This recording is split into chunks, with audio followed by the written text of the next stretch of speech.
ময়না দাঁড়া না, কইলাম না কথা আছে। কি করবি ক? আমার বিয়ে করবি কবে? করবো না।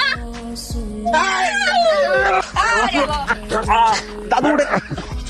আমার চশমাটা পড়লো কোথায়? এই যে দাদু এলন, চশমাটা পরে এখন গান গা বাড়ি। বৌমা, গাড়ি উল্টা পাল্টা চালাইতে চালা আমরা বোমা কইতাছে। সেই চোখ, সেই মুখ, সেই চেহারা। এই মেয়ে, কে তুমি? আমি আপনার নানি, আর এই যে আপনার নানা, চিনছেন আমাদের? তুমি কোনো সাধারণ মেয়ে না। তাহলে আমি কে দেয়া? তুমি তো আর গিয়াসউদ্দিন শাহের একমাত্র ছেলে নাদির শাহের স্ত্রী। জমিদার বাড়ির বউ। আমার একটা কথাও মিথ্যা নয়। 20 বছর আগের ঘটনা এটা। ওর বয়স তার মতো বিষয় নেই, আপনি কি কইতাছেন? তোমরা চলো তো, আমার সাথে চলো।